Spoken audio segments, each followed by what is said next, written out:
Welcome everybody to the September 20th meeting of the CAC. Hope everybody had a good month off in August. And yes, Adrian, please do a roll call for us.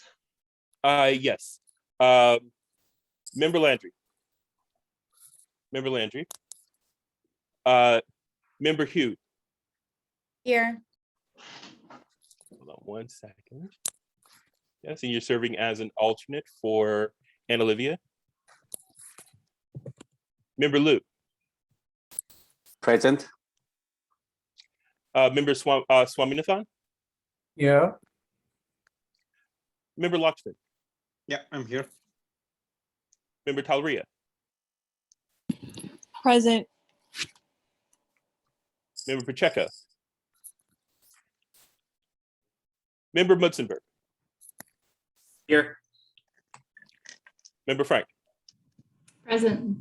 And Chair Sutter. Present. We have a quorum. Great, thank you all. So one of the things I just want to make sure people understand is on the CAC website, there's an agenda packet. That packet is not ours. That packet is the board's. So we're going to need to go off of the agenda that you see there. And then when you open that up, Adrian, you'll see it starts off with the, it's the board's anyway. Oh, wow. Okay. So our next item is item C2, which is public comment. And so this is for the public to speak to the CAC about anything that's not on our agenda. And do we actually have any public comment, Adrian? There is no one signed up for public comment. If you can use the raise hand feature if you wish to speak, I could recognize you for Ernie's over there as a participant. Can you pull him over? Yes. Thank you.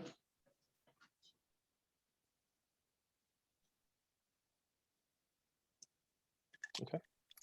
Okay, seeing no hands for public comment, I'm going to move on to item C3. And item C3 is the approval of minutes from January 19th. So do we have a motion? Any comments on them? From July 19th. July 19th. Motion to approve. Do I have a second? I second that motion. Great, that was Priya. Do we have any comments or needed adjustments to the minutes? Hearing none. Adrian, I think we have to have a verbal roll call on this. Yes. Member Landry. Hold on one second. Member Landry? No. Member Hugh. I wasn't present. I'll abstain. Thanks. Member Lou.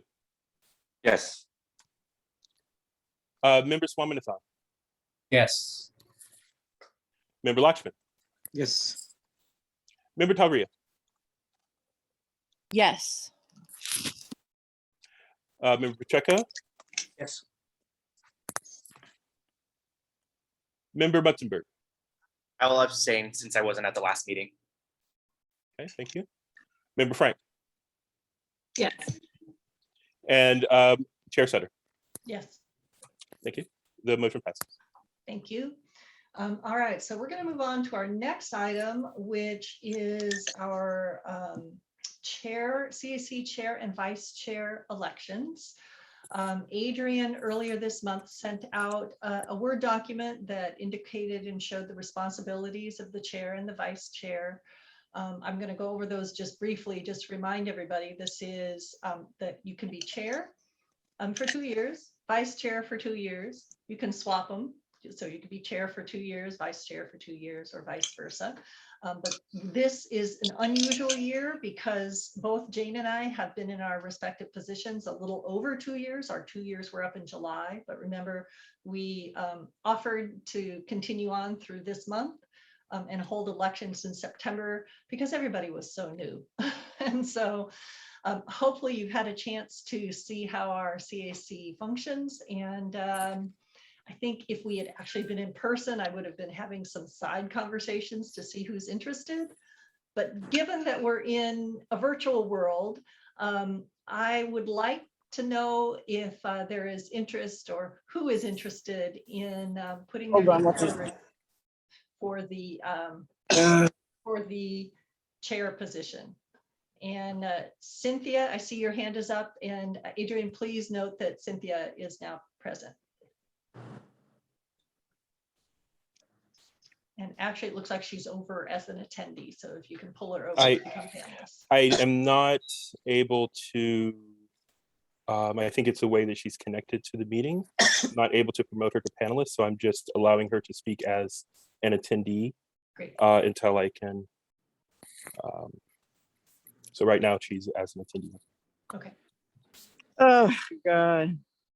Hi, Cynthia. We can hear you. Okay. Glad to know you're here. Yes, yeah, I had some difficulty getting in. And if could Adrian send me the Zoom link again, I would appreciate it, and I could probably switch over. Okay. Yeah, that's all I wanted to say for now. Okay. Thank you, Cynthia. All right. Who on the CAC is Hold willing to on. put their name forward to be chair for the next year? Because these are year longs, and then you can be reelected. So for the next, and actually it's between now and July. So it's not even a full year.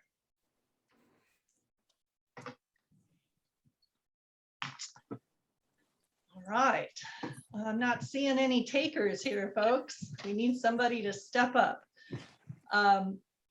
I will say that I'm willing to be vice chair for somebody to be chair again, because I can't be chair. And I know Jane is not interested in moving up to the chair position, given things that she has Okay, going on Okay, at home. I don't need money back. So do we have anybody that's willing to put their name forward to be chair, assuming that they'll get support from me as vice chair? Okay, got it. Okay, thank you. Yeah, thank you. Adrian, could you mute Cynthia, please? Because we're getting thoughts from her. All right. So hearing none, I'm not quite sure what our options are. I have served my 2 years, and so has Jane, and neither of us really are interested in continuing on in our current roles. Nick, I think I saw you on. I don't know if you went. I don't know what happens in this case, and I'm not sure. Jane, I'm sorry, Mary. I don't know either. Here's what I might suggest. Okay. Why don't we put it off another month? And that way, that could give anybody who is even thinking about it an opportunity to one, consider it further, and it also could give us, Mary, perhaps a chance to think a bit more about what our options are. And I would expect that this coming Wednesday's meeting is a very what I would say is a light agenda. We just don't have a lot of on the agenda, so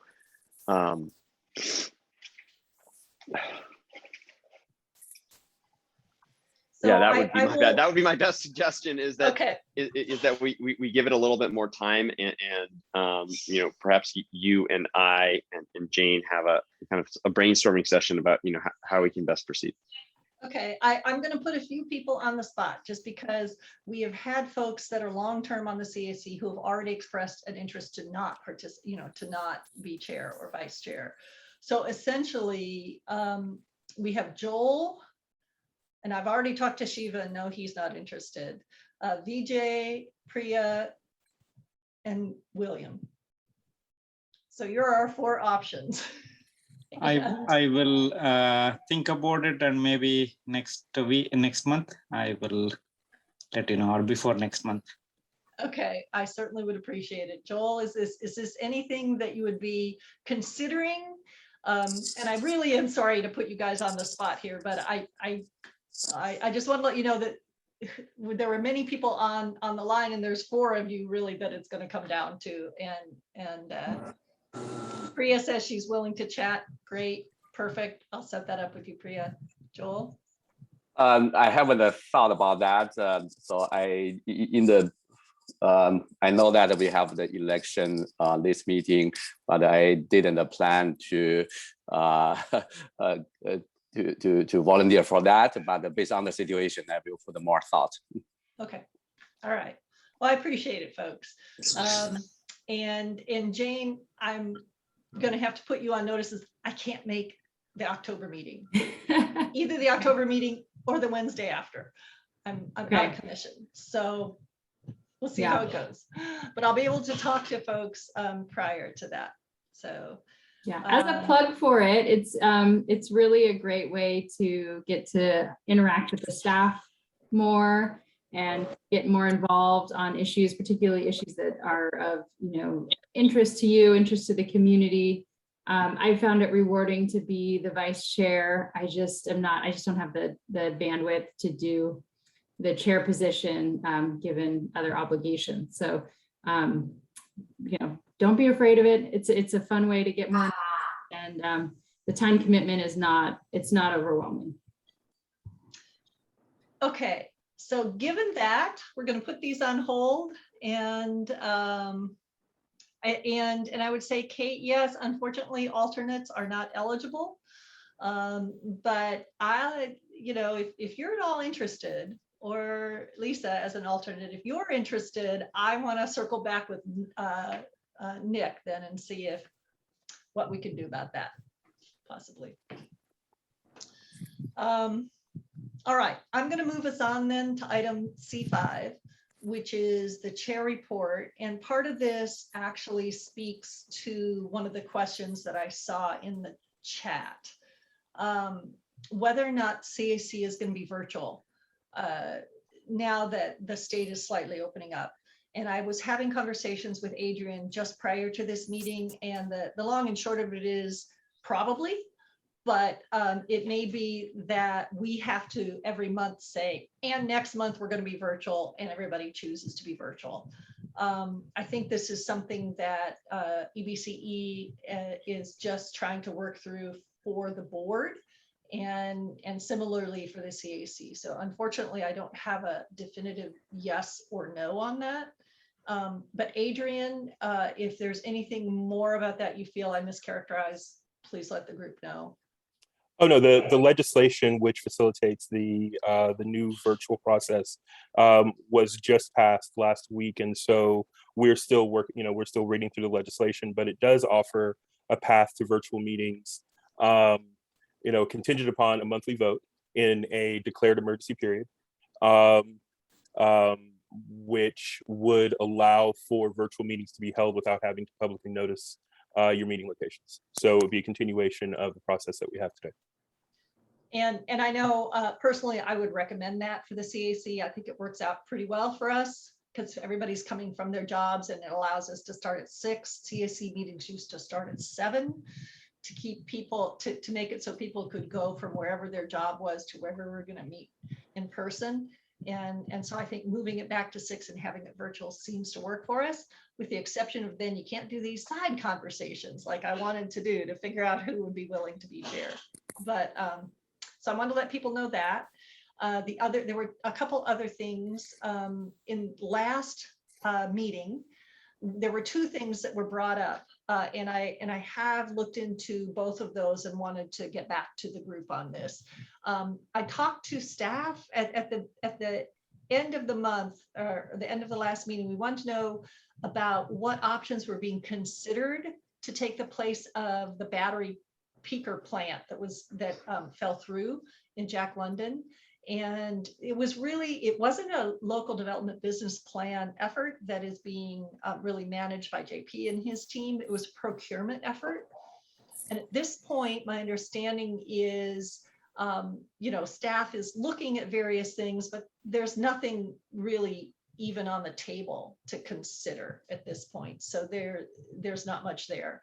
And I'm going to punt it to either Nick or JP to see if there's anything else about this that you wanted to bring forward before I move to the next point. I'm happy to jump in. So that's right. I don't think we have anything we can share at this point. Commercial discussions are ongoing, but because of the ongoing nature of these commercial discussions, it's not something we can really share publicly at this time. I think our focus really continues to be one way or the other, ensuring that these energy storage projects get built and that the peaker plant that is in Jackman Square is retired. And so that is really what we're trying to work through, is how do we facilitate that? And because there's not at this point as straight of a line as there was when we were contracted for the project, it's a little bit more of a a negotiation than we had been undertaking, or a little more of a challenging negotiation, I would say. So. Okay, thank you, Nick. Ernie, I see you have your hand up, and so does Cynthia. I'm going to get back to you guys in a minute after I do my full kind of chair. I have a couple other items that I wanted to bring up. Again, at the end of last meeting, there was a question on where EBCE is in terms of a call center. And I wanted to let everybody know that next month in October, this will be being brought forward to the board, and so therefore has an opportunity to be brought forward to the CAC in terms of the SMUD renegotiation. So don't have anything else to talk about it now, really nothing else to say, but know that it's coming in October. And then the last thing I wanted to let people know is there are 2 consent item calendars that are on the board's agenda, that in case you didn't have a chance to look at their agenda, I wanted to let you know about, because it's not on ours. These are consent item things for consultants to do work, but both of these consultants are going to be working in electric vehicles. One of them is to assist with the completion of a municipal fleet electrification assessment and deployment plans on behalf of the cities of Emeryville, Livermore, Newark, Piedmont, Pleasanton, San Leandro, Tracy, and or Union City. So there's going to be some effort and some movement relatively soon as these consultants get moving for municipal fleet electrification. The other consultant is coming on board to complete a zero emissions medium and heavy duty goods movement blueprint for EBCE. So not only just municipal fleets, but also the heavy duty ones. And this is contingent, obviously, on the board passing both of these items on the consent calendar.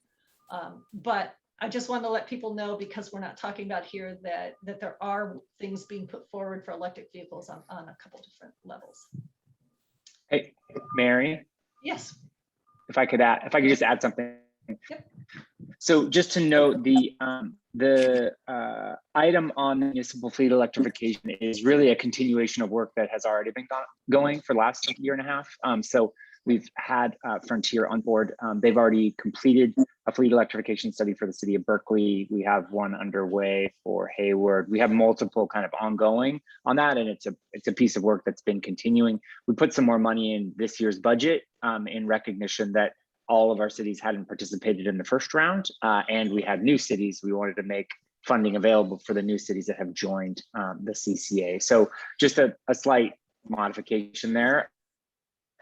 That it's not new work, it's continuation of existing work, and that work is starting to yield some fruit, as you know, we're providing cities with really individualized blueprint of how they can electrify their fleets and accelerate that electrification, you know, much faster. And part of that is with EBCE providing the charging infrastructure to allow those cities to buy those vehicles and quickly transition to. Thank you, JP, for the clarification. I appreciate that. So y'all know it's not new, but it's a continuation and an expansion of it. So Ernie, I had said I would get back to you. That's my chair report. Did you have a question? 2 things. First of all, you actually kind of addressed, I was going to bring up around reports that we did at least a thumbnail sketch, whether it's from staff or you for board of director items that aren't CAC action items, or I'm sorry, for board of director action items that aren't CAC action items, just like a brief thumbnail sketch, which just happened right now. So we'd like to see that continue. And then I don't know. So I was trying to find on the website more details around what was the problem with PG&E and the Jack London project. And I don't know if that's something that was maybe, because I missed a bunch of meetings, maybe your staff presented on that. But I would like to have in a future meeting, either now or in a future meeting, a better understanding of what the problem PG&E had was. I understand now from talking to staff that the agency is no longer reliable, has a responsibility of getting the reliability, which was the main reason that was part of the main reason that we were going for that. No, it's PG&E's responsibility. But yeah, finding out more information about why PG&E abdicated on that project would be good. You know, Mary, I can certainly provide a quick response there if you'd like me to. Sure. I was going to say I was going to be checking back with you anyway. So Yeah. if you want to bring it forward, please. Do. Sure, Ernie. So unfortunately, there's not much I can say because it was PG&E who initiated kind of a termination of the project. They did so not with us, but they did so at the California Public Utilities Commission. And their notice is scant on detail, and so there's actually little that we know, officially, right? And we can gossip about it, but I don't know if that's really helpful.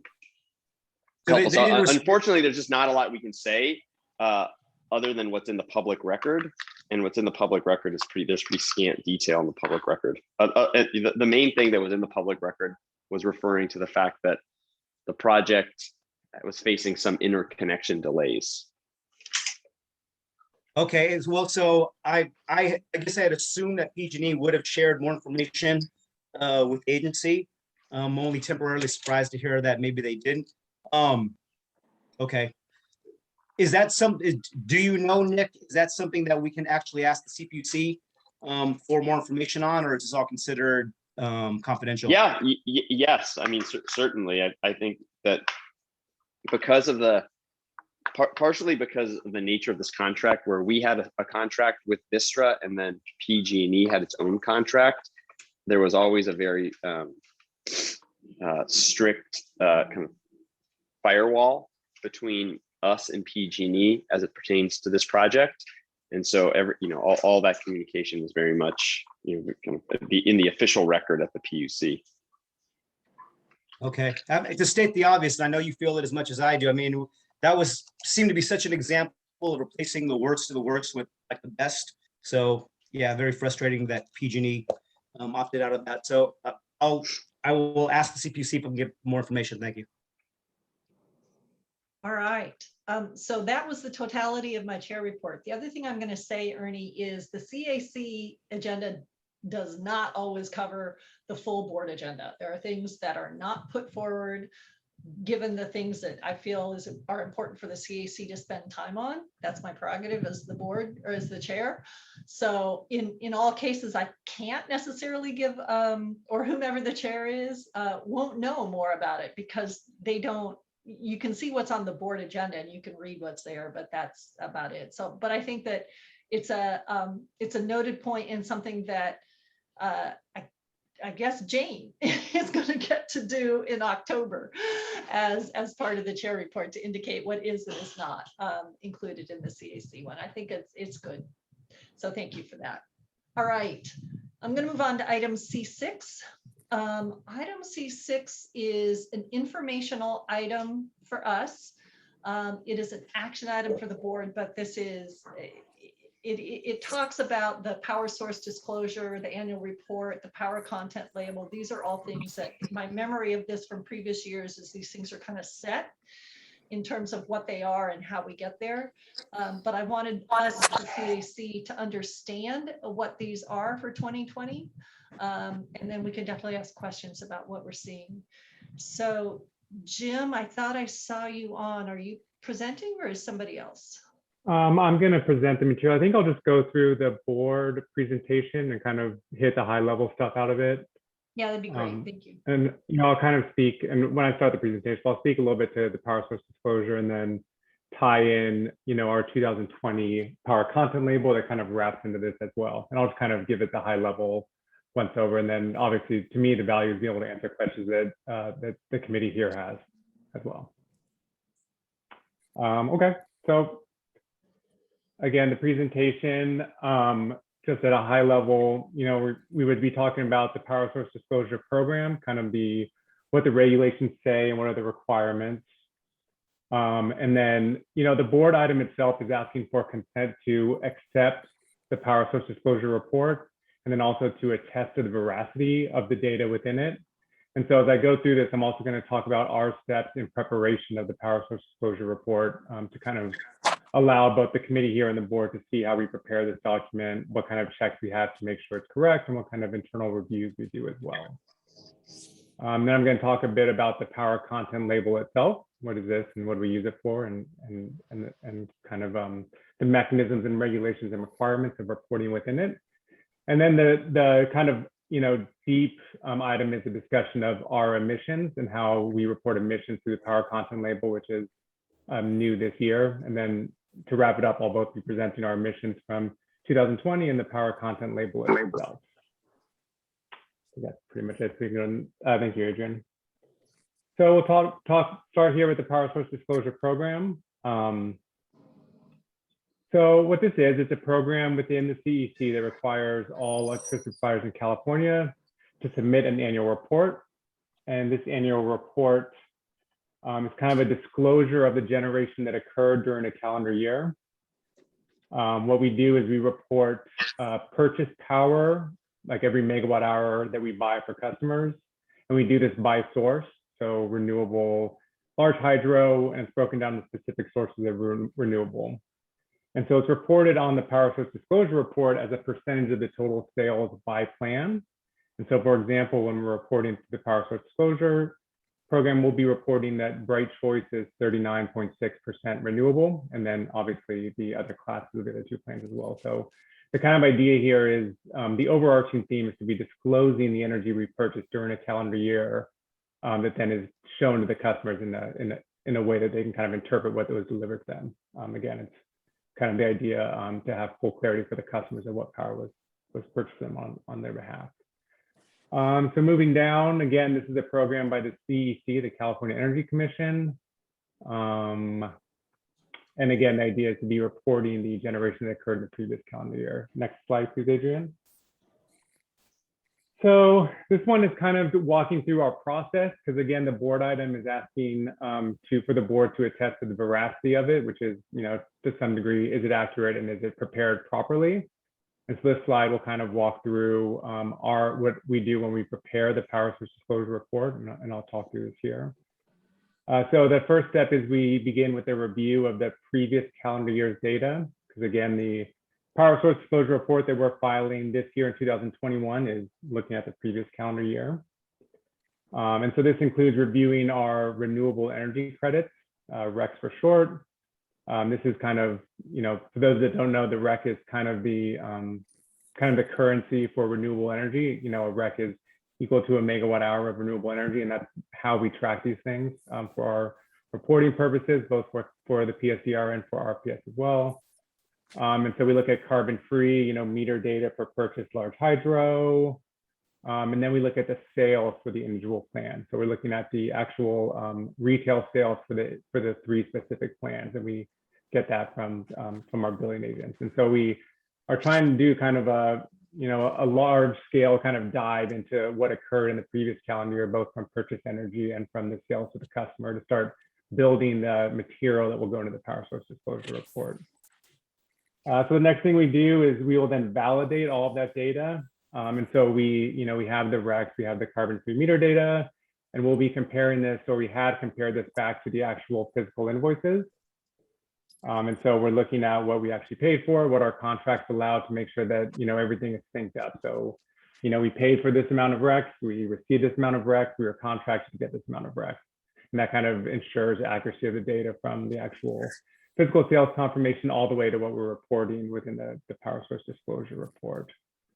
So again, we verify the data against the invoices, the contracts. We look at meter data and e-tags for delivered carbon-free, both out of state and in state. And then when everything kind of checks out back to the source record, we then populate the PSCR template. And so again, kind of as discussed before, is we are entering this data in by source. And so we're saying we have, this amount of megawatt hours of solar and this amount of large hydro. And then we put those into templates for each of the individual plans. So BrightSource has their own template and Renewable 100 has theirs. And that's kind of how it will be presented when it comes out the other side. After that, we check the data in the templates back into the original calendar year data entry. So we make sure that what's entered in the template cycles back to what was reviewed earlier on to make sure that there's no input errors. And then we conduct internal reviews and pass the templates around both to the marketing team, who will be obviously given to the customers, and to the executive branch as well to have them have concurrence with that. Then the final step is obviously submitting these power source disclosure reports, the 3 templates, to the CEC, the California Energy Commission.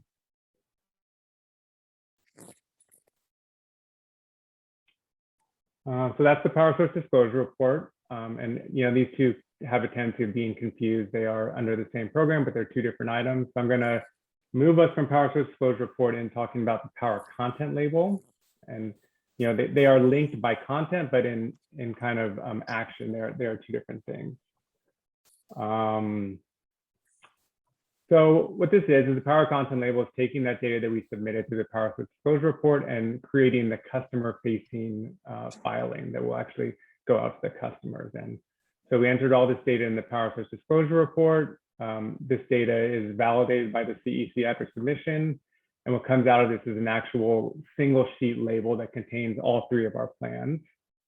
And it also contains the aggregation of all of the other inputs for a California system total as well. And so we'll actually look at the power content label, it'll be easier to explain, but the gist of what the purpose is to, in an easy way to understand for customers, is to be able to disclose all the generation that we reported through the power source disclosure report. And this, as seen here on the board, allows customers to compare their mix of EDC customers to the kind of grid level inputs from the other LCs. So you see, you're a Renewable 100 customer, you can compare your power content to that across the grid as well. New this year, and we'll really dig into this one, and it's kind of I believe a complicated conversation, but we'll be talking about the emissions. So starting with the 2020 power content label, the plan emissions will be disclosed there as well. And again, we'll be talking about this in a bit here shortly, so I'm not going to dig more into that. And then the last note is that these are physical mailers that get mailed out to customers, and ours should be being mailed out in about a week or so, and should be on customers' doorsteps here within the next week and a half, is what I gather. And so again, the power content label is just the customer-facing aggregation of the data that was in the power source disclosure report. That's a physical label that's mailed to customers. Next slide, please.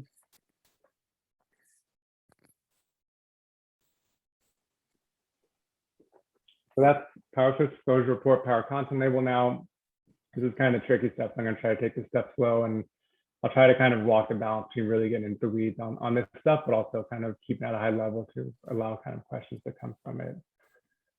So with the implementation of Assembly Bill 1110, this changed some of the reporting requirements of the power content label and the power source disclosure report. Some smaller things, but probably the biggest ticket item is that now we will be reporting emissions on the power content label. Well, where in the previous 2 years, we've done that on the climate registry. And with this, this also requires us to report within the power content label's methodology for emissions, which does differ from that of the climate registry. One of the probably largest differences, actually, let me pause here for a second. So, I know the board members have kind of a quick turnover, but I just want to give a little history of how we've done this in the past. So, typically when we reported emissions in the past, there hasn't been kind of a standard reporting mechanism. And so in the previous 2 years, we've reported our emissions through the climate registry. And this is a nonprofit, but well-regarded both methodology for electric sector entities like ourselves to report and calculate their emissions.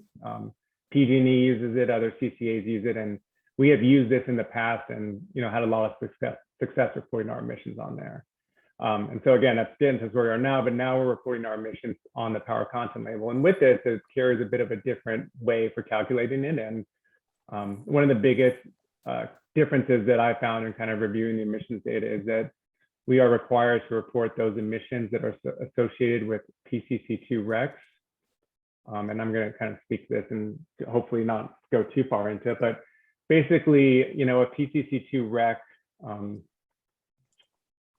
have to go back further. So RECs come in 3 different kind of flavors. There's the PCC1 REC, which is, you know, a renewable energy credit, renewable energy that was, you know, generated in state typically, and the energy that's injected in the grid as us as a purchaser comes from the facility. And so you picture, you know, Schweck over in Livermore, where, you know, we are getting the REC and the energy. That instant, we take that renewable energy credit and that energy is delivered for our customers. That's, you know, a high level what a PCC1 REC is you get the renewable energy delivered into the grid on your behalf, and you get the renewable energy credit.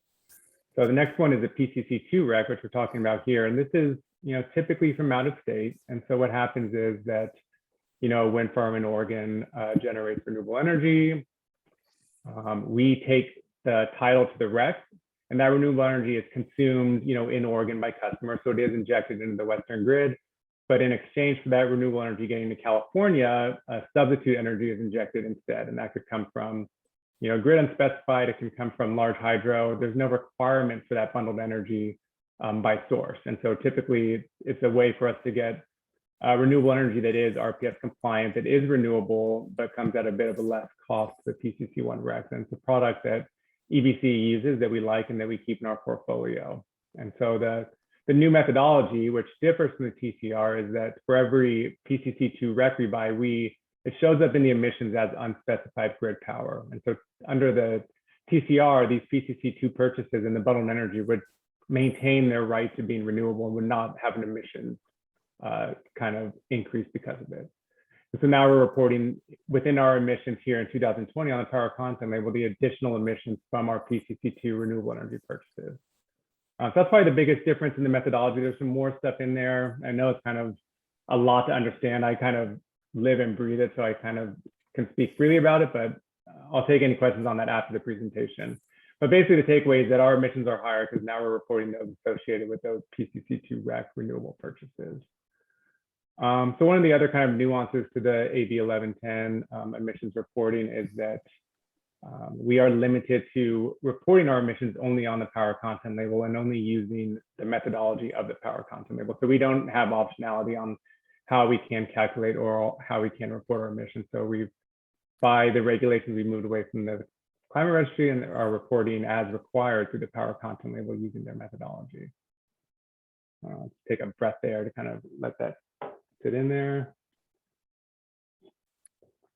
And obviously the last bullet is none of this has any impact on the emissions reporting for Affiliate 100 and Renewable 100 because both those products are zero emissions on both the climate registry and the power content label. This is only applied to those emissions generated through the Bright Choice plan. Next slide, please, Adrian. So emissions. So what I have here and what I've kind of done is I'm both showing the emissions that are going to be reported on the power content label, and then I'm also showing the emission factor. I'm sorry, but the proper term is emission factor because it's per megawatt hour amount, not a total emissions. And so I'm showing here is kind of the emissions under different scenarios, all hypothetical, obviously. So the top number is the emissions factor that will be reported on the PCL, and it's measurement of metric tons of carbon dioxide per megawatt hour. And these numbers are all and only applicable to the Bright Choice plan. These are not like an aggregation of all of our plans combined. This is just Bright Choice alone. So the first number is that emissions value that will be showing up on the power content label under the AB 1110 reporting requirements. The next emission factor that you see there, this is a 427. This is me removing those emissions that were attributed to those to the additional emissions from the PCC2 renewable energy purchases. So it's a bit lower, but you can see this kind of shows the contribution of those additional emissions through reporting through the PCL methodology. And these are kind of a little more nuanced, but these are just kind of working with numbers based on how in 2020 we kind of changed the plan design of Bright Choice as we decided on the nuclear allocation. And so what I did was I took estimates of the amount of nuclear allocation we would have gotten if accepted in 2020 and subtracted that from our unspecified total. And so if the nuclear allocation was accepted in 2020, our emissions number would have been here at 323. And then even further, if the emissions allocation was accepted and we weren't counting PCC2s, then that factor is 160. So it's kind of like a waterfall of scenarios that kind of show how purchase power and the methodology through the PCL affect the emission point through power content label. I'm going to leave these up here for a second because it's kind of a lot of numbers and hopefully I explained it well enough for everyone. All right, Adrian, next one. This is the last slide here, so we kind of get through this. So, and now we're looking at the power content label. I assume that most people here that are power customers have got this in their mail somehow, and whether you looked at it or not, it does come, and it's pretty relevant now that we have this space where we can talk about this stuff in committee, which I really enjoy as well. So I'm going to walk us through the label a bit and what we're actually looking at here. So this is your power content label. It's going to come out as a mailer to you here in about a week or so. And this is the disclosure of the purchase power in the previous calendar year by source for the 3 plans. So we'll start at the upper left-hand corner, and why this is 2 7 figures, I don't know, but the template was locked, I couldn't change that. But this is the actual emissions as we saw on the previous slide for the 3 plans with the 590 for Bright Choice. And then the other 2 plans along with the California emission factor there. That's the kind of tile to the upper left. And then we go to the tile to the right, and this is the actual renewable content and the actual other non-renewable and carbon-free source content per plan. So we see Bright Choice at 39.6%. Our target was 39.5, so we hit that one pretty close. And then Brilliant 100 was a plan designed to be RPS renewable and the rest carbon-free, and you see that there with the breakdown. Then obviously Renewable 100 is a 100% renewable plan. And then the last column to the right is the California total source mix as well. And so again, the power content label's purpose is to disclose the purchase power to customers and compare it along the California mix. And that's what we got from that. Why don't we leave this up, Adrian, and then I can go ahead and take any questions or if anyone has any comments to ask on it.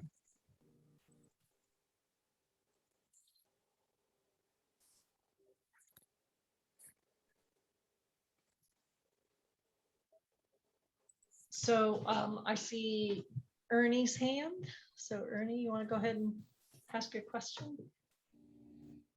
Chair, I actually have 3 questions, but I'll ask one and then step back for a second.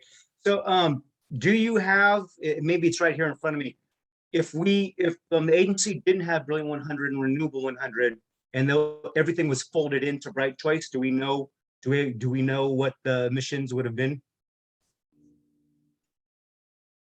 Kind of a complicated question to answer. I think that if I were to take, if you're saying everyone was in Bright Choice, the emission factor wouldn't change because it's a relative amount to the megawatt hours. I'm sorry, just to be a little bit more clear. So if we still have the same amount of renewables and RECs as are currently captured by Brilliant 100 and Renewable 100, but they were just considered part of one product in Bright Choice, what would Yeah. Okay, I understand what you're asking now, that if we just kind of put everything together, it would certainly go down. Our kind of, when you think about our plant in aggregate, it's kind of, and I've used this example a lot, but if 100% of our sales were in Renewable 100, then EVCE would be 100% renewable. But when we talk about 2020's kind of breakdown of sales by product, Bright Choice was about 85% of our customer sales. And so yes, that would reduce it, but it wouldn't, it would definitely go down if we kind of put everything into one plan. But really the majority of our purchases were that 85% was under the Bright Choice plan design.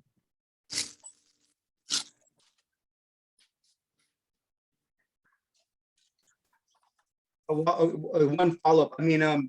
This is what's going to be on the power content label, but for us just kind of understanding, how the agency as a whole with all of our products serving our customers or our community, how we stack up against the California utility average with everything thrown into one bucket would just be like a helpful, it would be helpful understanding how we're doing. But I understand you're saying that pretty much Bright Choice at 85%. I mean, if everything was thrown in one bucket, would we meet the California utility average? I mean, it sounds like you haven't run the numbers, but. Yeah, I mean, I have run them. I didn't include them in the presentation because the power content label doesn't allow us to disclose that. I do have that, but I don't know it off the top of my head. I didn't get a chance to do it. But if you tune in, I'll have it at the board meeting if you want it there. Thank you. Jim, this is. Thank you, Ernie. Cynthia, your hand has been up, and I'm not sure if it is to ask a question or if it just hasn't been put down. No, it is to ask a question. Thank you. I guess I'm unmuted. What I want to ask about is I see some nuclear energy here, and I'd like to ask about the nuclear energy component in Bright Choice, please. Yeah, no problem. So, I didn't really go into kind of the details of some of the more nuanced parts of our procurement, but, in addition to our renewable procurement, we buy both a carbon-free product, which is, large hydroelectric, but then we also buy, what I call a kind of a carbon light program. It's this program that comes from the Northwest. It's called Asset Controlling Supplier Program, Asset Controlling Supplier Product. I don't know, kind of weird name, but basically what this is these are packaged source-specific aggregations of generation resources. And so what I mean is, there are a handful of generation resources within a portfolio that make a single product. And typically these are really rich in large hydro, up to 90% or so, sometimes more. And within that aggregate of generation facility, there's nuclear and there's kind of a little bit of wind as well as some other products. But the majority is large hydro. It's a product we like because it's a really low emission product. But under the change in the power content label reported, we're now disclosing that ACS product, Asset Controlling Supplier product, broken down by source. And so that kind of really small nuclear amount was just contributed from those ACS purchases from 2020, which again, typically are in the single-digit % when you look at those generations by source. Let me make sure that I'm reading this correctly. I see 9.3%. Is that correct? In the Bright Choice? Bright Choice is 0.9% nuclear. The 9.3 is the California. That's not us. It's the California power mix. That's not us. So we're less than 1% of 0.9. nuclear. Yep. Okay. All right. Thank you. That's a good catch too, because 9.3. Yeah. I don't think that would have gone past the data verification stage if that came out through the numbers, but it's a really good question too. Thank you. So Shiva and then Lisa. Yes. So this is very helpful, and I learned a couple of things. One is the portfolio is 85% Bright Choice for our retail customers. Is that what I heard? Sorry, can you ask that again? 85%? The Bright Choice portfolio of customers make up 85% of the total customer base. Is that what I heard, Jim? Yeah, I would say approximately. Okay. And then what is the brilliant 100 and renewable 100 component of the portfolio? To be honest, I don't know if it's, anyway, it's like 15, 12% Brilliant 100 mostly, and then, 1 to 3% of renewable 100. But again, this is, you have to realize that this is the 2020 calendar year data. The numbers forward looking are largely different, especially with the changes to Brilliant 100. So in 2020, that was the approximate breakdown. That's about 85, 12, and 3 or so. Okay, good. Just one last curiosity question. The unspecified power, you know what the emission factor for the unspecified power is? Yeah, so it's, trying to do it in pounds. It's approximately 0.428 metric tons of carbon dioxide per megawatt hour. So it's about 800? Yeah, about that. me do that math, not in my head though. Okay, so that's all those Yeah. that claim. 943 pounds. Okay, thank you. Welcome. Thank you, Shiva. Lisa? And then Ernie again. Great. Yeah, thanks so much for this, Jim. I'm also curious about the Bright Choice unspecified sources of power. I know you started to describe the process with the PPC2 recs. I'm curious if there's one, like any other context or information that you want to offer to help us understand how that shows up on the label. I'm also curious, how are you planning on messaging that point to customers? Because I think even on this body, there's a lot of follow-up questions about, the particularities of how that is traced, especially if that's different. And then related to that, I'm curious is EBCE considering moving away from PPC2 recs given this new methodological scoring process? Is that something that's on the table at all? Have you all done a comparative analysis to see how that particular piece is impacting other similar CCAs on their PCLs? Yeah, so a couple of questions there. The first one was a discussion of the unspecified power and correct me if I'm wrong, but it's kind of to talk about what's actually in that bucket. And then the second question was kind of, due to these impacts of PPC2s, does EBC intend to make any kind of procurement changes to what we do? So those are the two. Okay, so the first one, and this is kind of a strange nuance to the reporting on the power content label and the power switch exposure report is, we're not actually buying unspecified power. Basically what that, well, I mean, we are, but not under the kind of design of this. Basically what unspecified power is, in relation to this, is just unpurchased sales. And so I say that term because it doesn't make much sense, but, it basically means that we had 100 megawatt hours of sales. So by choice was 100 megawatt hours. We bought 39.6 megawatt hours of renewable, 14.5 of carbon free, and then kind of some of those more nuanced stuff. But there's 44.7 of that 100 that we just didn't have product. And so we did not have 100% purchases for Bright Choice. And so really, in my mind, I consider that term unpurchased sales. So we had more sales than we had purchased for Bright Choice. And so we are not contract for unspecified power under the design of the program. That's just the difference between our specific purchases and the sales for Bright Choice. It's like, we can buy 44.7 of that 100 as renewable and 100% renewable, but that comes with the added cost of doing that. Does that make sense at all? It's a weird nuance to the program that I believe gets asked often, but we're not actually buying unspecified power. That's just the difference between our sales when we add everything up and the difference between our purchases when we add anything up and the sales of Bright Choice is that 44.7%. Does that make sense? Kind of weird, huh?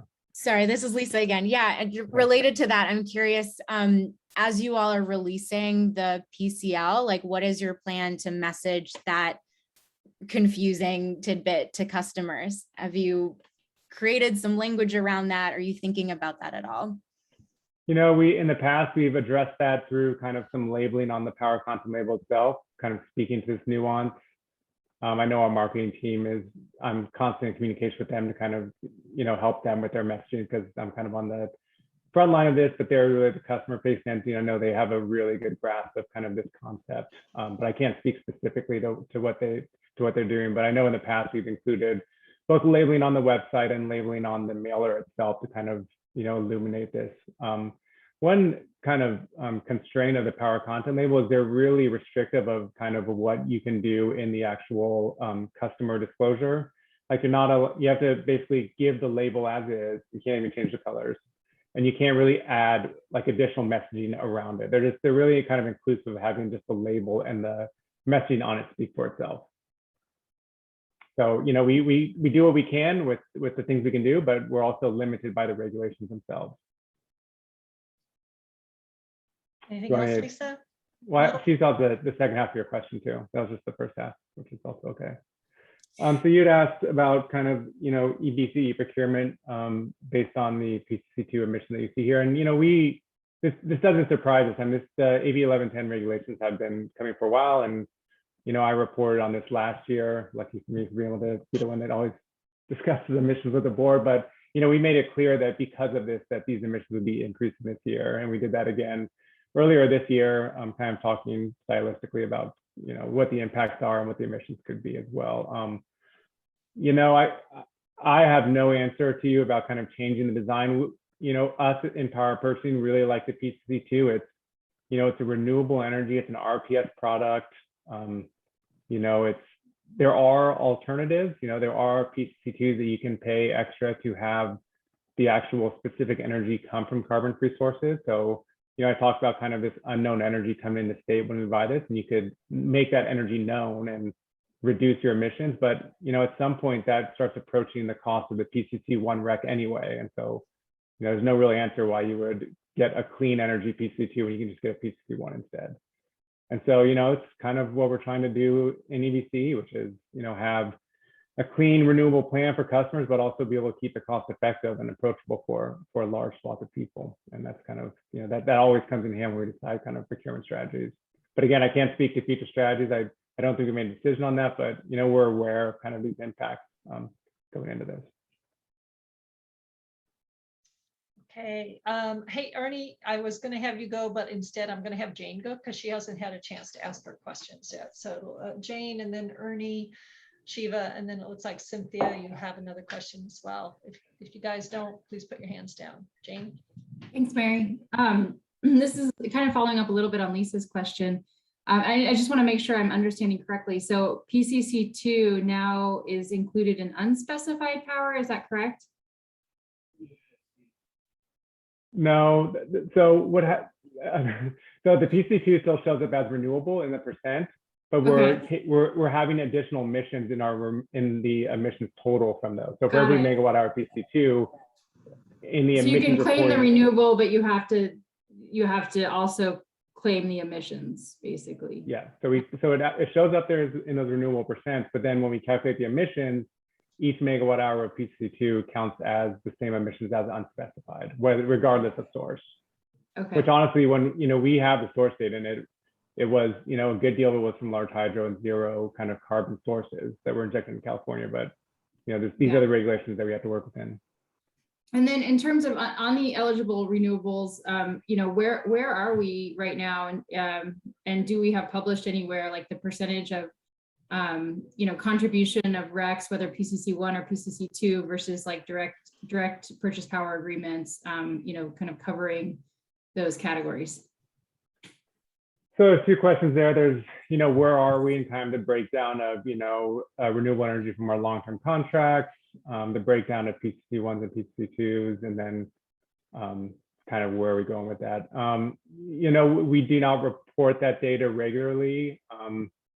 We have, there's two kind of reporting obligations that we have from power procurement. There are many, but the two big ones are our RPS reporting, Renewable Portfolio Standard, and then there's the power content label as well. And within the Renewable Portfolio Standard, our kind of annual target is 75% of our renewable purchases to be PCC1s. And so through the regulations across the time scale of the RPS is 75% of your sales have to be PCC1s. And so that is our target throughout a compliance period. And ultimately when the compliance period ends, that amount could be from those. And then within those PCC1s, I mean, we continue to add long-term generation to our portfolio, but as we know, 2020 had our first project come online with Rosamond. And again, we're looking backwards here, but Schweck is online now and we have more coming. So that number is just going to grow over time. Contributions from long-term contracts. Thank you. You're welcome. All right, so Ernie and then Shiva, and then I'm going to keep us moving because we have one last item and I think people are going to want to talk about that one. Oh no, I don't think, Jim, you're done yet though, are you? You're just halfway through? No. I mean, I'm just here to answer questions, and this is it. Okay. I think JP's up after me, so you can. Okay. Ernie, and then wherever you guys got. Great, Ernie, Sure. and then Shiva. Well, I have a question about the emissions per megawatt hour, but following up on the power content label, the reason I was asking about if we folded everything in together, the end goal of this agency is for us to have 100% renewable power eventually, for all product, a single product. When you look at this, I mean, so it's an average of all the utilities, but we're not showing an average it's showing the utility average for 100% of their customers. we're not showing the average for 100% of our agency, right? I mean, so it would be good. I don't know if it's allowed by law. I don't know how tight the CPC regulation is on the PCL, but to have another bar that shows what our average is for 100% of our agency versus 100% of the utility average, because it would be lower. So that's my comment on that. And I look forward to hearing what that number would be when you present to the board. But the question I have, I could see why you ran the numbers for the emissions per megawatt hour, including the Diablo Canyon allotment, which I'm totally against, but I understand why you did that. I couldn't quite understand, or I wasn't getting why you ran the numbers with the RECs removed. I wasn't sure what you were getting about that. So if you could speak on that a second. Yeah, totally. And, to your first point, which was a comment, is, I completely agree that it's not an apples to apples comparison, and there are limitations through the regulations from the CEC, and they're pretty stringent, and they are the regulations we follow, but they're very particular about kind of how this information is disclosed. But it's not perfect, and every couple of years we have a chance to kind of help with that. But yeah, that's what it is. So your next question about kind of why I showed the emissions out the PCC2s is because when we reported in previous years through the climate registry, and I talked about kind of those differences in methodologies, we do not report the emissions associated with PCC2 REC through the TCR. So when we report through the climate registry, the biggest difference in methodology between how we reported in the past and how we're reporting starting this year is kind of the inclusion of those emissions relating to the PCC2 REC. So I want to show, what our numbers would be like if we kind of, to some degree, had reported, business as usual.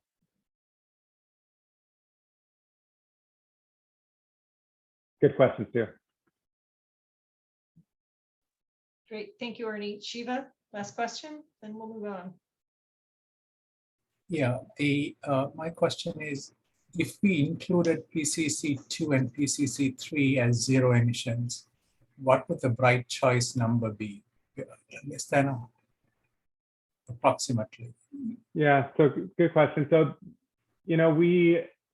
we do have, board permission to buy PCC3s, but right now it's something that we don't have in our portfolio. We didn't have any in 2020. I can't speak for the current year at this point. We don't have in our portfolio at this point for 2021, but the year still has a quarter left. So the number I showed on the previous slide, Adrian, if you want to go back one, please, just there. So this number, the 427 would be the Bright Choice plan if those emissions were not counted for the PCC2s for Bright Choice. Again, not the aggregation of all our portfolios, but only for Bright Choice. Got it. Thank you. You're welcome. And I apologize, I hadn't gone to the public to see if there was any questions. And Adrian, thank you for reminding me that Vaughn has had his hand up. So Vaughn?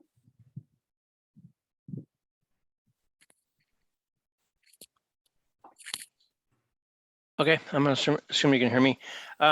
In the numbers for the renewable 100, it's 50-50 solar and wind. I'm assuming that means that the wind is always blowing someplace and you have to, may be expensive, but you're covering when the sun's not shining. And my major question is, there's a lot of hydro in there. Obviously, there's a drought in the Western United States. Is there some anticipation that that might be a problem next year? And how does storage, power from storage show up in this, or is it considered solar storage or wind storage? Thank you. Yeah, thanks for the questions, Vaughn. Appreciate that. Let's go to part one of that one. That was the kind of hourly component to the power content label. Part two was, God, sorry, I forgot.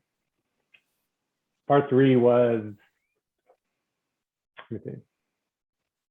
Man, sorry, long day. I'll answer the first part, and then if everyone can remember the second. How does battery storage show up? Oh, thank you. But there's a second one in there too. Okay, well, I'll get the first two. I still have some mental aptitude here.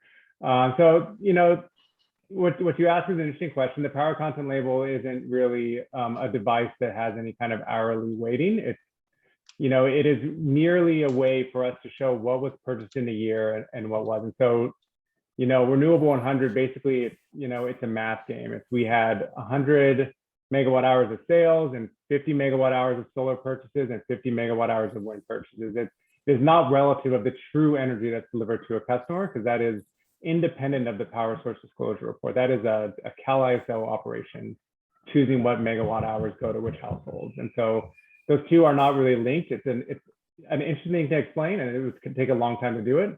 But in reality, this is kind of just an exercise to show what was purchased through a calendar year relative to the amount of sales. And so, it could be something that 100% renewable 100 counted energy happened in December or happened across the year. But that isn't really how this plan is designed to disclose that to customers. Question 2. And Jim, question 2, and Vaughn put it up in the chat, is whether or not we're expecting difficulty on the hydro side. Yeah. Thank you, Vaughn. Good question too. So yeah, so this is 2020's data where, lucky for us, we had a lot wetter year. The drought is a reality, both for kind of power wise and many, many other things we know. So how we've designed our plans, Brilliant 100 is a plan that is RPS, and then the rest is carbon free. We have locked in firm contracts for all of our needs for 2021, as far as I'm concerned. And Bright Choice is a plan where we shoot for parity with PG&E, and so we do that through the carbon free allocation. So, we have Bright Choice to align with the large hydro content of PG&E. So as theirs goes down, ours goes down, and vice versa. And then the only other hydro requirement is that for the balance of Brilliant 100 that's not renewable. Yes, it's a concern. It's a concern for more things than power content, but I believe we have firm contracts in place to cover that need. Question 3 was, how does battery storage show up? That's actually a really good question. I don't think I know that answer, but typically how I believe it's counted is that if a battery gets solar generation, it goes to battery and then it goes on the grid and we purchase it from the side of the battery, then we would be counting that. But I really don't have a good answer on that. But typically how that stuff's counted is kind of what was the input source. So if the battery was charged from the grid, then it obviously wouldn't count for renewable energy, but if it was charged from solar, then it would. Thanks, Jim. We have another question from the public. Jessica. Hi, this is Jessica Tovar from the East Bay Clean Power Alliance, and I do have another comment as well. The previous power content labels had shown 0% nuclear, and I remember one of the power content labels showing way less than 0.9% under the unspecified. And it's concerning me that we've somehow now moved into procuring nuclear energy, and I'm seeing those numbers go up. And as somebody said earlier, the intent is to be moving forward with eventually ratcheting up to 100% renewable energy. So that does absolutely concern me. And the community was overwhelmingly against nuclear energy. To be clear, yes, that was about PG&E's allocation or offer of quote unquote claimed free nuclear energy, of which none of us supported. But now seeing nuclear energy in actual contracted energy to me is very alarming. And so I just felt the need to highlight that and get more clarification on that. And I think we should also be looking at other power content labels over the years so that we follow the trend of which we're actually contracting, what kinds of energy we're actually contracting, and if we're actually meeting our goal of moving up to 100% renewable energy. And so I'm concerned about that. The other thing I wanted to add was East Bay Clean Power Alliance very wholeheartedly advocated against large hydro in the early onset of East Bay Community Energy, and our reasons were because of the drought. And we were correct in that we're now Brilliant 100, which we advocated against, is being phased out as a result of the drought and the lack of large hydro to meet to keep that product going. So yeah, those are my comments. Thank you very much. So Jessica, did you have a question for Jim about the nuclear, or did you just want to make a comment? Because he had talked about it earlier in terms of why we're seeing it, but I may have missed that, but yeah, if there's something to add to that, I can always go back to the recording and see, but I want to know more about that. yeah. Well, I would say real briefly, it's the purchase power from the asset, ones from the Pacific Northwest. And Jim, you may be able to explain or express why we have 0.9, where in the past we might have had less than 0.9, because I don't know that answer. Yes, trying to think of, well, I mean, to begin with, we've never purchased nuclear power as a source specific. It's not within our JP to do that. That's not something we do. The 2019 power content label had 1.5%, so it's actually gone down year over. And again, the nuclear comes from the asset controlling supplier product, that low carbon power for the Northwest. I don't know what else to add there. I think that kind of addresses the question, but no, we do not buy source specific nuclear power. That's not something that we do. Okay, so folks, I'm going to continue allowing people to ask, but understand that we actually have another item here that we also want to get to. So Joel and then Kate. Thanks, Mary. I will go very quick. I just have a quick question. So for the brighter choice, our largest product, the greenhouse gas emission intensity is 590, even larger than the average of the California utility average number. My question is, are we going to do anything, for example, changing the mix to lower the number in the future, or what's the plan on anything we plan to do for that number? Yeah, good question. So kind of when we talk about that California number, it's really easy to see kind of the difference and be like, one's bigger than the other. But I mean, when you actually look at the California system mix, I'm looking at it now here. I mean, they're carrying 9% nuclear. And I haven't done the math, but if you convert that nuclear to unspecified, then that 4 to 66 goes up a lot. So question one is kind of just breaking down what these numbers actually mean. And it's hard to kind of compare the two, being an entity that doesn't procure nuclear. So it's not a fair comparison to say that, but I understand that that's what the numbers say. So that's kind of my thoughts about comparing those two, even though I do think that it's fair to say that, under the design of our plans, our procurement's high. We do have a, zero emission carbon-free target for 2030, and we will continue to work towards that to the point that when we get to 2030, that bright choice bucket will be a zero, and we'll continue our growth to get there. And so, we have board adoption to work towards that goal, and that will obviously be bringing down that number over time. Okay, thanks. Hey, yeah. This is Nick. Look, I just wanted to add one more point there, and it is that and Jim has spoken to this, but just wanted to reiterate the fact that part of the issue here is these are California emissions, not necessarily overall emissions. And when you buy a PCC, when you buy renewables that are counted as PCC2, they do reduce emissions. Just they might reduce the emissions in Oregon, not California. And so that is why under the climate registry, you get credit for that as a zero emission resource. And whereas under the CEC approach, you don't. Well, we know that that greenhouse gas emissions don't concern themselves with state borders. And so, part of that is, that is the other dynamic. But I think Jim's point that the 9% nuclear is, kind of represents a pretty significant driver of the delta. Thank you, Nick. Kate? I just had more of a comment because I'm very new to a lot of this, but the hydropower, I understand that, things have changed with the drought and there'll have to be a shift away from some of that, but even without a drought, I know it's renewable. I know it can help reduce emissions.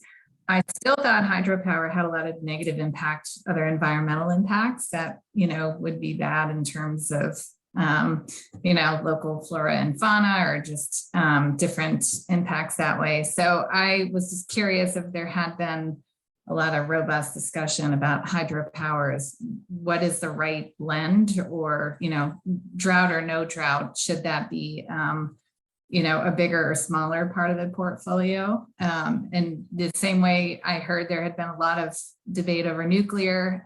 Wonder if that has also been discussed heavily with hydropower.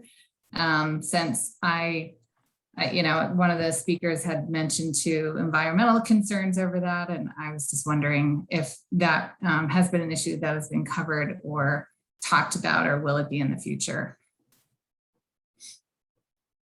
Yeah, so your question is asking kind of due to some of the environmental impacts of large hydros. That's something that we've discussed, maybe reducing in our portfolio. Yeah, it's a question. And I mean, if the drought is, that's going to be a big shift anyway. But even if no drought, even if there was a situation where that wasn't the main concern, have other environmental concerns been discussed about hydropower? But there's a lot of benefits to it, for reduced emissions and renewable, but I was still curious about other negative environmental impacts that it could have. Yeah, I think that's a really good question. And, these have been studied to some degree, and that's why large hydro, for many reasons, isn't considered renewable. It's because there are some risks. And I think it's kind of, it's a cleaner product than most. It's not nuclear, it's obviously not natural gas. The generation resources of large hydro are well established in the state. They are there, and they generate power, and they really help for grid stability as well, because they to some degree can be dispatchable. As far as the content in our design, I mean, as we move away from Billion 100, we would have a renewable 100 plan and then Bright Choice. And in general, Bright Choice has had less hydro as we start working through kind of a plan where we're aligned with the carbon-free content coming solely from the PG&E allocation. So I do believe that the carbon-free content of Bright Choice in our portfolio overall will go, well, sorry, I should say the large hydro should go down over time. But again, I don't think it's had the level of discussion that you're asking about, but I think it's a good question to ask. Thank you. Welcome. All right. So no more hands. Kate, if you're done, you can put your hand down. Thank you. I don't see any more. Thank you all. This is an informational item for us. I appreciate all of the questions. So I'm going to move us on to the last item. And Jim, thank you very much for your time. I'm going to move us on to the last item that is the big agenda item, which is low and moderate income electrification. This is an informational item only for the board. For us, I've put this as an action item because it feels like it would be something that would be useful for me on Wednesday to tell the board what our group thought about this as an option. So JP, are you going to be presenting on this?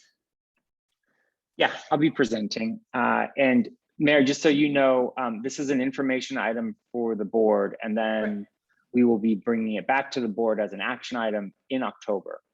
So that means that if you wanted to, we could talk about it again as an action item in October for you all to make a decision and recommendation. But the idea here is to just give everybody notice of what our intents are on a couple of things. So just wanted to give you that update as you decide what you want to do. Yeah, thanks for that. I will be presenting. So tonight we want to discuss something that we're very excited about and have been thinking about for a while, which brings together a few different things in our portfolio and an action item that the board had asked us to come back to, which is a proposal to invest pretty significantly in a low moderate income electrification and deep efficiency program that really brings together a lot of different components to a community, part of our community that we think can really benefit from it. So if we go to the next slide, Adrian, just an update. This is actually comes from our market segmentation work that Becky and her team completed in working on our advice letter to get some energy efficiency dollars from the Public Utilities Commission. But just at a high level, 91% of our accounts are residential. Pretty big breakdown between the housing stock of single family and multifamily. But even though there's lots of single family households, we have lots of renters. So almost half of our residential accounts are renters. About a fifth are on the care rate, and just under 10% live in disadvantaged communities. And we kind of wanted to bring everyone's attention to the fact that we have a lot of renters. We have significant population that lives in disadvantaged communities and on the care rate, and we have a variety of programs to help these customers. But one area that is a challenge is on the energy efficiency and the building electrification front, where investments in the household, certainly for renters and folks who are constrained on cash to make investments, even when they do own their home, is a challenge. And this program is set to address that. If we go to the next slide, Adrian. So electrification is something that we want to be leading on. We want to be stopping the combustion of primary fuels, all primary fuels, both in the transportation and the buildings sector. And there's quite a few reasons for that. Obviously, there's the greenhouse gas emission side on a regional and global level, and also there's personal impacts of combustion. So burning gas in homes is a challenge to households and people's individual health. We don't have a renewable source of natural gas. So electrifying homes, electrifying appliances allows us as EBCE to provide renewable energy, and we'll be doing more renewable energy over time. And so we can increasingly power those appliances with renewable energy. And then also there's a tie-in with energy efficiency. So as we make homes more efficient and reduce bills and tie that to electrification, we can not only clean up indoor air quality in homes, we can also reduce the overall bills. And one thing that we're certainly aware of and is part of the dialogue on bringing California to carbon neutrality is as households and businesses are taken off of the natural gas infrastructure, what is expected to be seen is increasing natural gas prices as less volume is pushed through a fixed system. Natural gas prices will increase, and those who are left on natural gas will face those price increases. And as can be seen historically, when we don't invest in frontline communities early, then they are left to burden these costs, or burdened with these types of costs. So we want to protect homeowners, households, and businesses against spiraling costs of the natural gas infrastructure as we degasify the grid. Next slide, please. So what we are working on is a set of programs really that can allow for investment in energy efficiency and electrification for our frontline communities and frontline customers. Many times upfront cash incentives are not sufficient to allow for and to help a customer who doesn't have the cash to invest in an upgrade. Those incentives are not effective, and so providing financing and the ability for these types of investments to lower overall bills is really important. As we look at the last 30 years of investing in natural gas off of electricity, which was a big push because gas was seen as cleaner than electricity, we left behind a lot of communities, and those communities are now primed for the types of investment that we want to make in electrification and energy efficiency, and we need to be making those available to our communities who are most vulnerable. Next slide, please. So what we are proposing is an investment in our low to moderate income communities in kind of deep energy efficiency plus electrification. So it's really kind of a full service offer. That would be a combination, and that would total $1.4 million. That would be $1 million invested in a partner to finance project financing, to allow customers to invest in these projects and receive these projects through our partner. And that $1 million investment would be just for projects. So it's not an investment in the company, it's an investment in projects to be delivered into EBCE territory and on our customers' homes.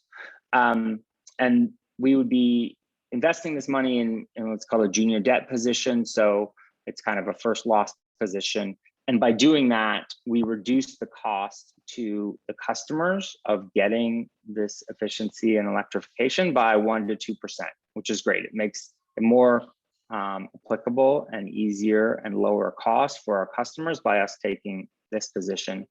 And then financing isn't enough. So we also are looking at providing incentives for this electrification and energy efficiency. And our incentives will also be stacked on other incentives that are available through state dollars, like the Public Utilities Commission and new programs that are coming in called Build and Tech, which will be providing incentives for electrification. And our goal is to cover about 80% of the cost of these programs. Sorry, my alarm is going off and I can't find it. So we want to cover about 80% of the cost for our low-income customers, and provide basically kind of no money down service agreements. So we'll be financing and operating these assets through a partner, and the customers won't have to pay upfront for the energy efficiency and electrification incentives, which is often a challenge. And this also really makes this program available for renters and homeowners. And then lastly, what's important to note is because we're kind of investing this debt in this program, we're expecting to kind of get it leveraged up with private capital. So we're expecting that we'll put about $1 million of project finance into this program. And we should get $3 to $4 million worth of other debt into these projects. And so that just means we can do a lot more projects with the dollars that we're investing. And as discussed, we'll be stacking the incentives that we are providing with other incentives that are available through state programs. So if we go to the next slide, Adrian, actually just one thing that's not here I'm seeing, but if we go back to that previous slide, sorry, Adrian, but it is in the staff report, is, we are going to be doing both low and moderate income. So it says here on this slide, we'll be targeting to cover 80% of the energy costs for our low income customers, our care customers. We're also going to be offering this to moderate income, which we're defining now as 200% of the median area income. So we'll be making this available to low and moderate income customers, but there'll be we will cover more of the cost, making it lower cost for our low income customers. And the package of kind of deep efficiency plus electrification will overall lower the cost of energy bills to the customers over the term of the agreement. So they will be seeing, energy bill cost reductions based on the energy efficiency and electrification upgrades that we will be able to do on their home. So that's the structure of the program. If we go to the next slide, the organization that we are planning on working with is Block Power, and I will do a quick update on Block Power. We've actually asked them to come and present to the board on Wednesday. So we've grabbed some of the slides that they provided to us about their organization. I will try to do it justice. I will probably not do a great job, but We're really excited about Block Power. They have been operating on the East Coast for a while and have partners here on the West Coast. They were founded in 2014 by really great entrepreneur Donnell, who has been very innovative in really targeting energy efficiency and electrification for frontline communities. They've really been focused on low moderate income neighborhoods and customers. And they built some tools that we're excited to partner with them on identifying opportunities for this kind of deep efficiency and electrification upgrades to households. So our goal is to really, this is really part of the action item for you all to consider, and the board is just to basically sole source with Block Power to go aggressively after this sector and this through this mechanism. And they've really come to us, and there's been a dialogue on this for a little bit, to say financing is one piece, so providing project finance dollars as we've specified, plus some incentives that helps to leverage the other incentives that are available in the East Bay. And that's how we can really get to the electrification and deep efficiency value to deliver bill savings to our customers. So Block Power is who we would want to partner with for this particular program. Next slide, Adrian. So a couple things that we've discussed a little bit, but I'll go into more detail is that, currently, especially with households everywhere and frontline communities in the Bay Area, especially in our disadvantaged communities, there are air quality challenges that people are facing. And so what we want to be providing is not only the electrification, but also kind of, I keep talking about deep efficiency. A lot of that is kind of buttoning up the household so that there's not a free flow of air coming through that home, and that air is being cleaned so that residents inside households are able to breathe clean air.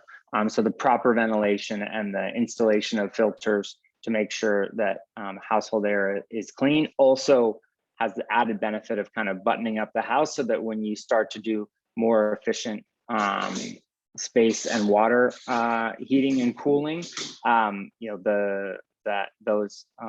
not kind of losing the energy that you're putting into the household.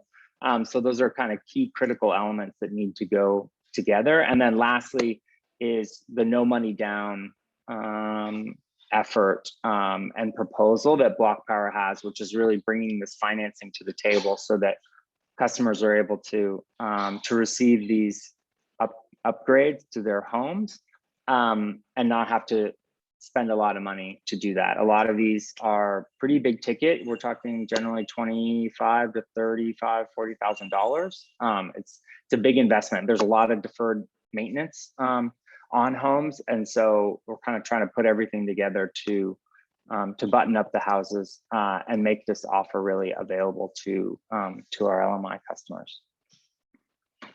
So if we go to the next slide, Adrian. So the terms of the agreements that Block Power has identified that really make these types of projects work are a zero down offer. So customers are not expected to put down a large amount of money. There's a 15-year term, which includes maintenance and repairs, and a guarantee that project is going to continue to deliver energy savings. There is some credit checks like any kind of finance offer would have, but there's no lien on the property. So you can really, if you're familiar with a solar PPA or a solar lease, this is really the similar type of structure, but for energy efficiency and electrification. And in some cases, we will also be looking at solar and batteries for these households. So really, it'll be kind of an individualized household assessment on what's necessary, and then an investment that will be done to kind of deliver the energy savings and the household upgrades necessary to make it work. If we go to the next slide, Adrian. So Block Power is working with with local installers. So we will expect to get some local hire and local work out of it. I know they've been working considerably with one local installer, Mark, who runs a company called Revalue. I think we were planning on having him do at least some of this work. And so, certainly investing in local companies that are doing this type of work. It's an emerging space that we're really excited to facilitate. We have invested, or not invested, we've given a grant to Cypress Mandela, who's noted here as one of the workforce development training organizations. And we're definitely excited to see what other job opportunities our programs can create in this space. So next slide, Adrian. So in summary, what we are looking to do is invest about 1.4 million in this low moderate income electrification and efficiency program. That'll be $1 million in project capital to finance these projects, and then $400,000 in incentives. And then this is coming from kind of a few parts of the budget. So in the budget that was approved by the board in June, we had already targeted $500,000 to low moderate income electrification. So that's money that's already been approved in the program's budget for something similar to this. And then at the board meeting, the board requested that we come back to them with a proposal for where to spend an additional $250,000 on a low moderate income program. And so what we'd like to do is take that $250,000 that the board requested that we come back to them with a proposal for and roll it into this specific program. And then we'd be looking at an additional $650,000 that will be not really bringing forward, but allocating out of next year's budget for this this program. We're not expecting that all of this money will be spent in this fiscal year, because these projects, they have a gestation period around finding projects, closing on those projects, and then actually getting them installed. So this will take a little bit of time. And so we're planning to bring a little bit of our money in from next year as these projects get built. And then the other thing that we want to be, advising the board of is that we're planning to sole source with Block Power. We've been looking around. There's not a lot of options, other companies that are doing this kind of low moderate income electrification efficiency with a no money down offer, targeting the frontline communities that we want to reach with this. And so we want to go ahead and work with Block Power on this program, because we think it's unique, and the benefits of going quickly and selecting this vendor and trying to get these projects up and running for our communities is imperative. So that's what we're bringing to the board. As mentioned, this is an information item, and we will plan to bring this back as an action item to the October board meeting. Thank you, JP. That's everything. So, excuse me, I'm going to open this up to the public first, and then I'm going to come back to the CAC members to ask questions, as opposed to, that was how I was supposed to do it the first time. So I do see Jada and Vaughn, you have questions?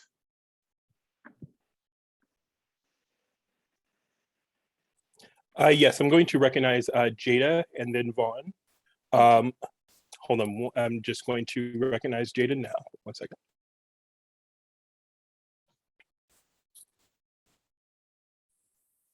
Hi, I hope you can hear me. Yep. Okay, thank you. Hi, this is Jada Durmaz-Dogan with the Local Clean Energy Alliance and East Bay Clean Power Alliance. We really would like to thank the LDBP staff for this proposal. Like, East Bay Clean Power Alliance has been advocating for solutions like this that won't exclude low-income communities from the transition to clean energy. And we're glad to see that EBC is offering this additional $400,000 to cover non-energy costs. That really creates a barrier for many low-income people. And we have been invited to the conversations around building electrification, specifically in existing buildings. And we have been very worried about the burden that low-income communities will be left to carry as an outcome of these efforts. And one of our main concerns was about how to make that transition equitable without any financing for projects in low-income communities. So we're glad to see that this project focuses on solving that problem. And we're also happy to see that EBC will partner with Revalue, whose work we have been supportive of since they started business. And we really would like to support this effort, but we have two questions about some of the details. And the first question is like, what happens when building owners don't save enough on their electricity bills to pay back? Like, will the building owners end up paying more than what they would normally pay? And is there protection in place that will make sure that people who sign up for this don't end up paying more than usual or accumulate that as a result of inaccurate energy saving estimates maybe, or like even unexpected change in their energy usage? So this is my first question. And the second one is about, you mentioned that the creditworthiness won't be based on a FICO score, and this is great. But we're wondering what utility bill payment history will be required, considering the challenging times we have been in since the beginning of 2020. So these are my two questions. Thank you. So thank you, Jada. JP, do you have any quick comments on those? Or are details still to be determined? Sure. Yeah. Well, so on the non-energy costs, you know, we're working with Block Power to identify kind of the programmatic details, and certainly looking and recognizing that there's considerable non-energy costs. As I mentioned, there's lots of deferred maintenance on many of these homes, and that deferred maintenance is only partially covered by appliances and energy related items. That's kind of why we're looking at stacking a variety of different incentives. Our goal, since you know our kind of wheelhouse is energy, that our incentives are focused on energy, but we're more focused on making the program work. So that's a discussion that's ongoing with Block Power to understand how to make this work for homeowners and our partners. So Mary, I think, you know, yes, there's more discussion on that, as you mentioned. Is there protection for kind of building owners if expectations are wrong? I think that's another detail that, you know, we will be working through on selection criteria for like what's right for what's the right mix of upgrades for a particular home. And I think this is a tough one. You know, if somebody values, say, buttoning up their house, having it be more comfortable, having less indoor air quality issues, then are we there to say you shouldn't do that because the benefits don't pay for the costs? Or, you know, should we put lots more money into that particular house when, you know, those incentives could be spread amongst other houses that, you know, where the energy savings or the other savings can pay for those upgrades. These are challenging kind of programmatic decisions that we'll have to make. I think, you know, we're kind of deferring to Block Power a little bit on this, in that this is their area of expertise, but it's certainly a conversation that we'll be having with them about how they select projects. What are the assumptions and expectations around energy usage, energy bill savings, so that we can take a conservative approach.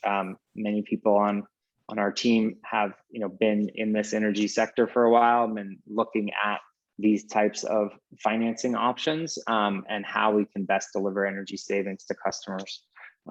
You know, and so I think that's something that we'll be working with Block Power on. And on utility bill payment history, that's definitely something that that, you know, we have. Again, that's a conversation with Block Power around how they are assessing, you know, which projects and what's their substitute for creditworthiness. It is worth it to note that kind of in the junior position, there is an account, a reserve account that Block Power will hold for defaults. But if the defaults go above a certain level, then the default will come out of EBCE's revenue, which then reduces our ability to invest later on in other projects, because those are dollars that will come out of the local development fund as an investment that we're making in these projects. So I think, you know, we need to, again, kind of work with them and identify how are we identifying projects that we're going to make investments in. Okay, I'm going to move on, Vaughn, and then Jim, and then I'm going to move us over to the committee members. Okay, can you hear me? Yes. Okay. This is apropos. About 2 Saturdays ago, there was a Dutch company or on KQED. The Dutch are doing this for their apartment buildings, and they're mostly apartment buildings, not single family houses. But they measure the outside of the building or whatever it is, very precisely, and they make a big sheet that's like 10 by 6 or something like that.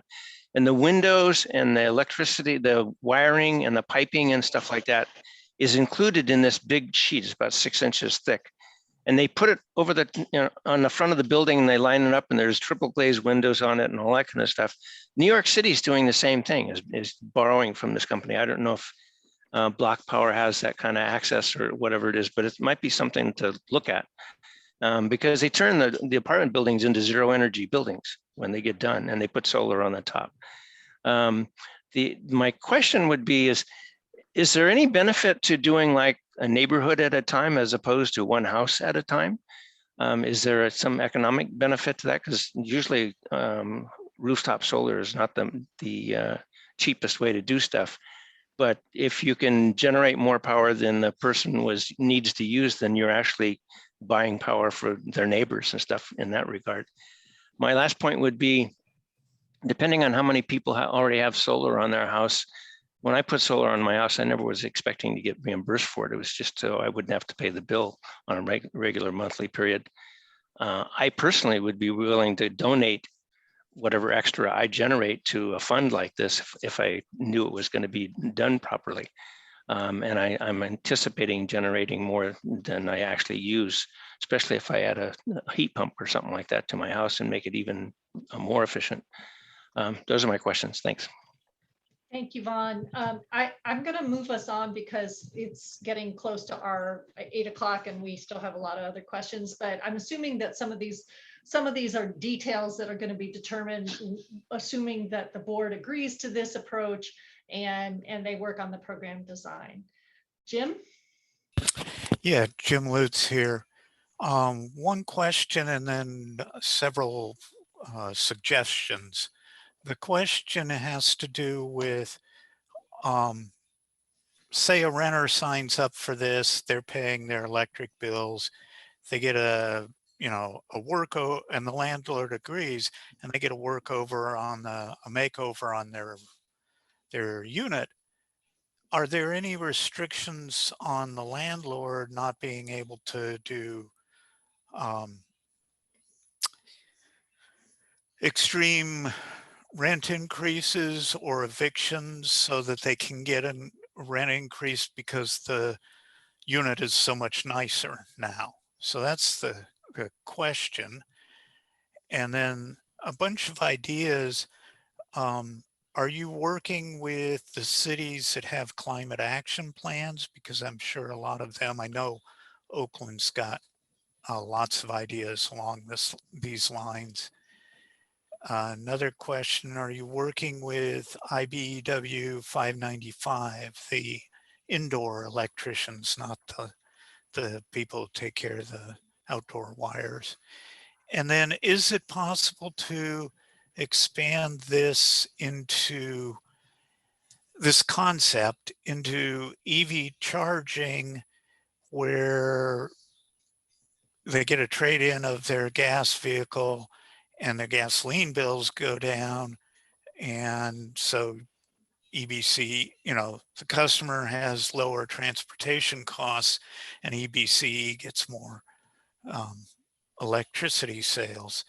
And sort of the same question on solar and including solar and storage and including flexible demand appliances that can be to take advantage of off-peak electricity prices. So that's a lot. But the main question is restrictions on rent increases. So Jim, thank you very much for all those ideas. I think JP, I would like the answer about the rent increases because that was going to be a question I was going to ask. And given where we are on this and the fact it's going to come back next month, maybe what you can do is hear what people's ideas are, and then you have a chance to think about it and then respond to some of these next month rather than some of these are very much program design issues, I understand, and it hasn't even been agreed to yet. So yeah, there's a lot of details to be worked out. Once we actually get the go ahead, at this point it's an idea and a proposal, and there's a lot of details to be worked out that we haven't gotten into because we don't know if we're going to offer this program yet. So with that, and I'm going to come back and see if we have any panelists, because I know I certainly have a few questions for you, JP, on this. And Ernie, I see your hand up, and then Kate, and then Lisa, and then Joel. Ernie, Kate, Lisa. Yeah, first of all, JP, this looks great, sounds great. I don't know anything about block power. I haven't done any research on them, but the intent on this sounds great. As you and others are pointing out, there's a lot of details on this. I'd be interested, just a comment, I'd be interested in hearing what I saw on the slide that it was a Manhattan project that they were showing on their slides. I'd be interested in knowing what like Green Line, the New York equivalent of the Green Lining Institute or the Local Energy Alliance had about their programs, because that might help us design our program better. That's my only comment. Great. Thank you, Ernie. And there is information about what they've done, I think. And as we've said, there's going to be program design components coming up, assuming this goes through. Kate, Lisa, Joel, and then Shiva. Thanks. I really like the proposal. I was just curious if there was an idea as to how many households it could cover. I know there's a lot of details to work out, but I am wondering if, what the range would be that we think that type of proposal budget could cover.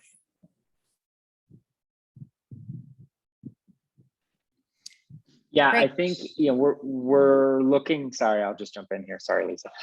We're looking at 100 or so households, and that depends on how much other kind of debt we can bring in, other project capital that we can bring in to do that, as well as where our incentives line up with other incentives. That's a drop in the bucket. Recognize that's a drop in the bucket, and what we're trying to do here with this kind of combination of some incentives with lower cost project financing is to create something that's that's more scalable, that if it works, then we can try to replicate it and increase it, and then go. But this hasn't really been done in this sector with combining deep efficiency and electrification, and so we got to start somewhere, right, and see if it works. Great, thank JP. Thank you, Lisa, Joel, Shiva. Great. I'll try and go fast. I've got a lot of questions, but I'll start by just saying I'm really excited about this. Thanks so much, JP and the team. I think this is a really key gap. I think Block Power and Cypress Mandela have really great reputations and approaches. So I'm very excited to hear that the team is looking into this. Thought Becky's memo was really thoughtful and definitely echo the parts around like the non-energy costs that EBC is trying to kick in to cover. I'm curious, one, assuming we get approval from the board of directors, I would love to hear more info at some point about the estimated info on like the timeline for disbursement of funds and like when projects might actually begin to roll. I want to echo that question about eligibility that came up earlier around, will these thresholds take into account the income changes that folks have experienced under COVID? And I have a lot of concern around the creditworthiness around utility bill payment history, especially given the utility debt crisis that we're currently in.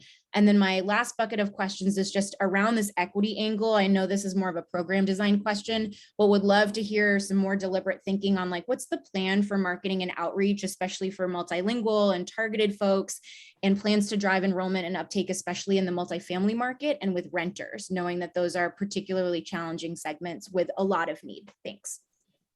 Thank you, Lisa. Joel, Shiva, and then Cynthia.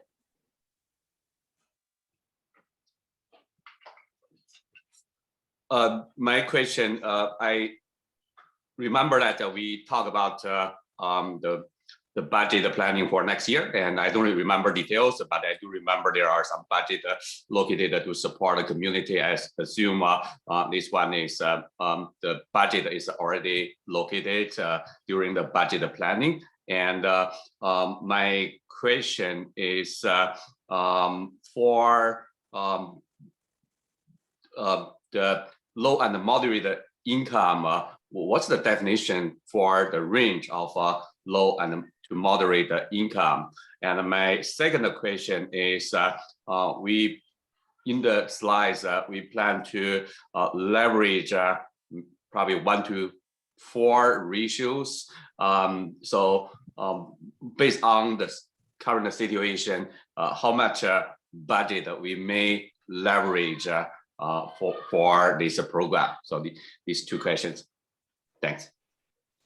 Sure, Mary, I can answer those pretty quickly. Yes. So low income is defined as CARE, which is our low income rate that customers are income qualified for. And then median is 200%, sorry, medium income is a moderate income, is 200% of area median income. So that's the boundary there. Oh shucks, I had your second question clear and now I just lost it. My second question is about you mentioned the target is a 1-to-4 ratio to leverage budget. Right. So we're planning on putting in $1 million of project finance capital, and the expectation is that should get between 3 and 4 million. So we're expecting kind of a 4-to-1 total project cost. So that's 4 to 5 million in total project finance based on our 1 million of investment in projects. So where are those money coming from? From a government stimulus money or incentive or? No, so Block Power is also raising other project capital to support projects that they're doing across the country. And so by us putting this 1 million into projects that are specified for just EBCE territory and customers, that expectation is that then the debt that they are going to raise will also then be leveraged on top of our $1 million to then bring those projects into our territory. So they're doing stuff everywhere. And we're like, we'll give you $1 million at lower cost if you do projects here. And they're saying, okay, great. They'll take that as seed funding and bring other debt in on top. It's their responsibility to go raise that debt. Okay, thanks. Thank you, Joel. Shiva, Cynthia, and then I have a few questions. Yeah, this is an excellent idea. I'm glad that we are going on this. I support the project. I have some fundamental questions about who is repaying the loan. So if you say 1:4, you're doing $1 million to buy down the interest rate by 2% over 15 years. Is that the $1 million number? Or is that upfront capital cost buying down the interest rate? The interest rate on our dollars will be lower by 100 to 200 basis points, 1 to 2%. The project will be a combination of our debt and Block Power's equity and other debt. So the total interest rate for the customer will not be our interest rate. It'll be a weighted average of all the dollars that are brought in for that project, including the other debt that's brought in. And what do you expect that cost of capital to be? And is it paid by utility bill or is it a separate bill to Block Power they pay the customer? Yeah, so I don't know what that is because Block Power hasn't raised the money yet. It's kind of like going to a party, right? Like they're like, hey, we got $1 million from EBCE. So now we're trying to also go raise other money based on the fact that they've got some money from us and other projects that they're doing. And then there's a separate bill that is billing for these improvements. So the electricity and natural gas bill is lowered, and then they pay a different bill for those improvements on the home, and the combination of those two is less than their current energy bill. Got it. So the second bill is paid to Block Power, a third party directly. That's correct. Got it. And then Block Power pays us back for the debt that we've provided. Right. Got it. Thank you. Thank you, Shiva. Cynthia? Yes, following up on someone's question earlier, I'd like to know income-wise, what 200% of the annual median income is. You know, what number that translates to. And the other thing I want to ask is, how many households do we think this is gonna be potentially available to? And I do agree with another board member that we should do outreach, and I'm sure we will, you know, to non-English and multilingual households, and maybe we can send a flyer out with the bill outlining what the program is. So those are my questions. So yeah, I can get back with the 200% number. You know, it depends on if you look at it census wise or Alameda County wise. So the number can be different a little bit. Sorry, census tract. As stated before, we're expecting this to cover about 100 households. 100? And yes, certainly, yes, 100, Cynthia. And certainly multi-level, or sorry, not multi-level, multilingual marketing is a strategy that we have. About 35% of our households don't have English as their primary language in home, from the information that we have. And so we're increasing, you know, our in-language outreach.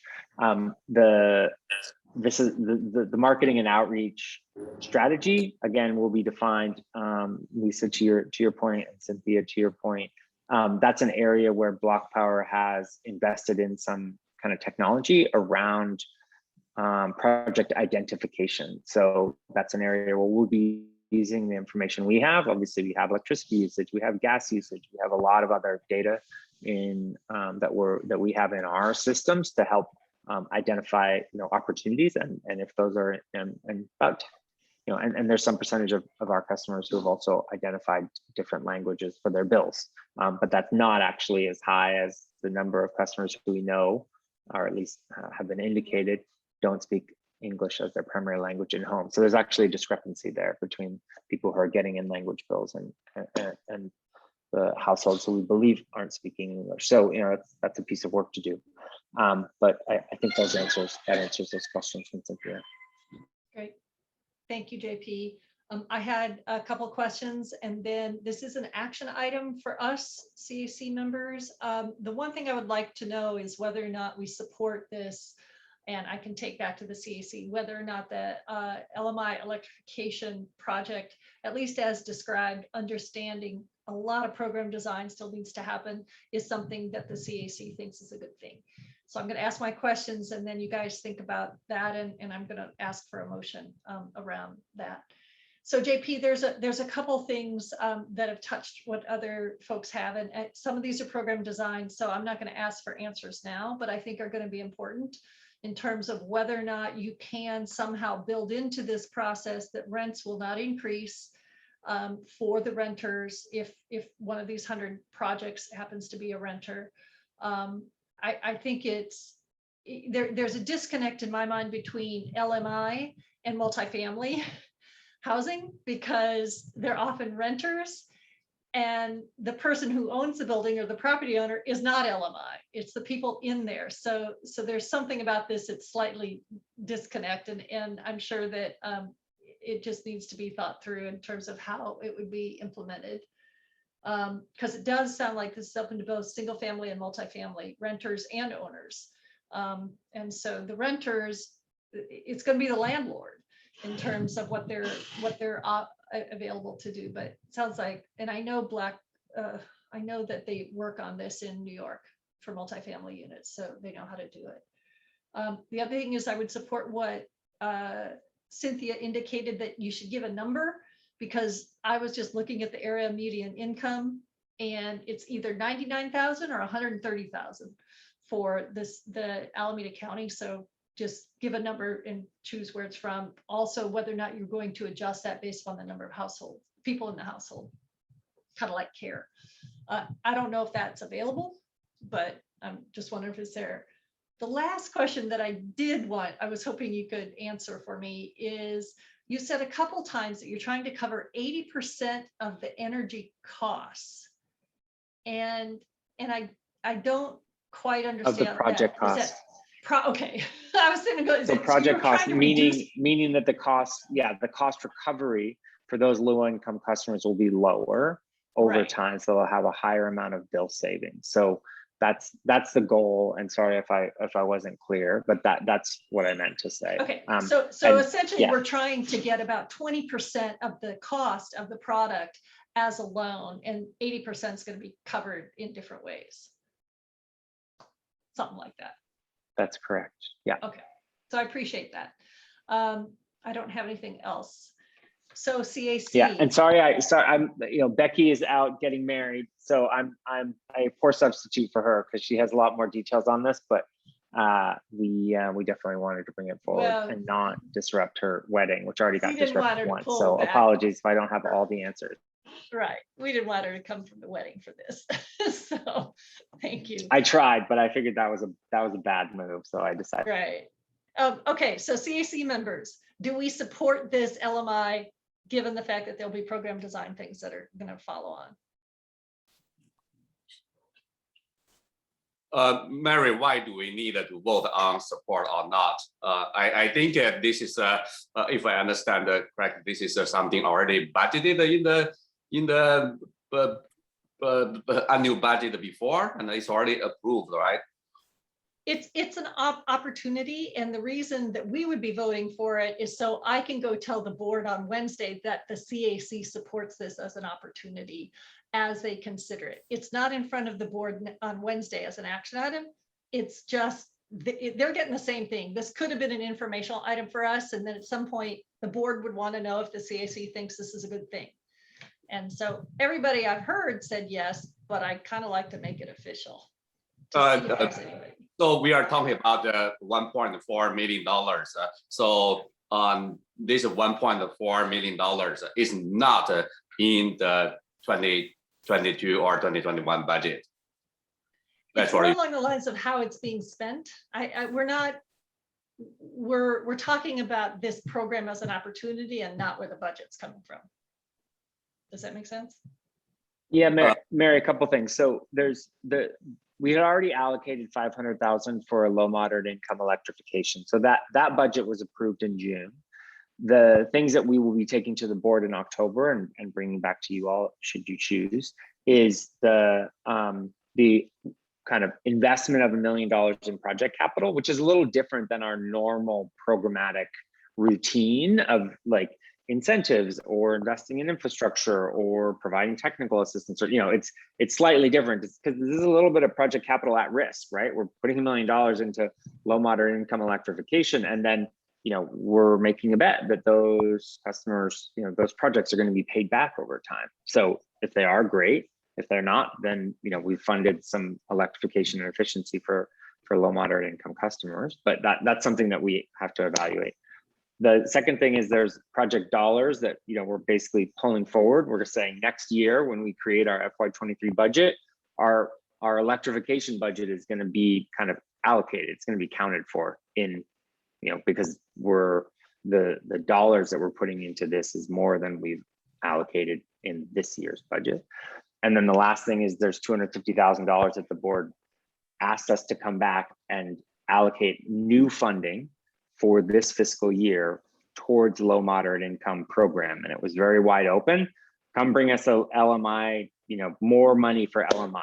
And we're saying, okay, board, you asked us to do that.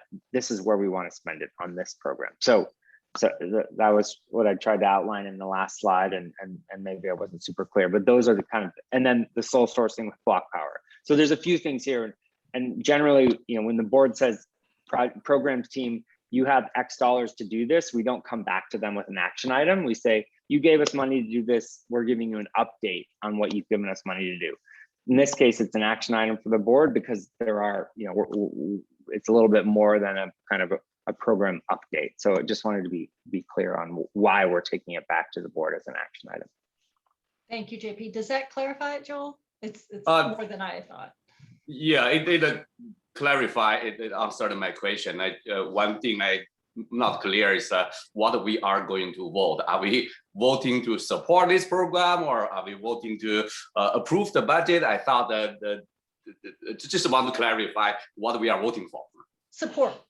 Support of this program as an idea moving forward with the information that we learned today. Shiva and then Ernie.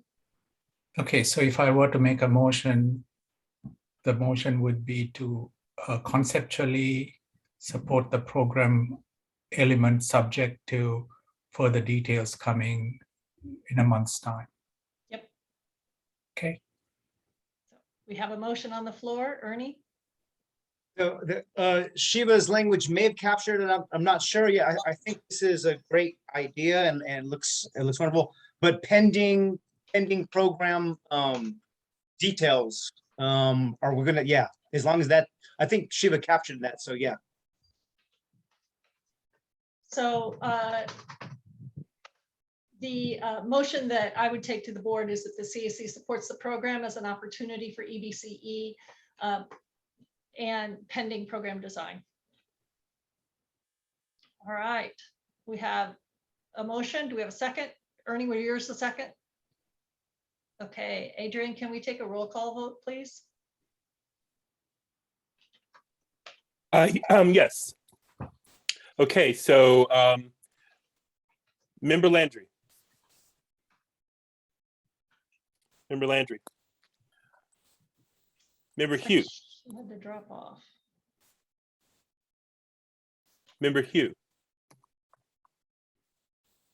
I support, and just to clarify, so under, like, we're just kind of collapsing everybody's comments under program design details. Is that what's happening? Okay, great. I will support. Okay. Member Liu. Yep, I like the idea. I like the concept, and I really think we need more details. But with the motion proposed by Shiva, so pending on more details, I vote yes. I support that. Yes. Okay. Thank you. Member Swaminathan. Yes.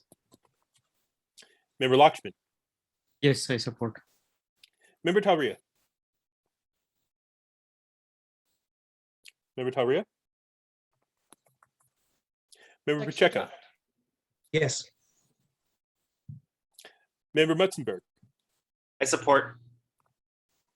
Member Frank. Yes. Chair Sutter. Yes. Motion passes. Great, thank you. So the last item on our agenda is for CAC member or staff announcements, including request to place items on future CAC agendas. Do we have any noted comments or requests? Shiva, your hand's still up. Is that okay? Hands down. Nope, seeing none.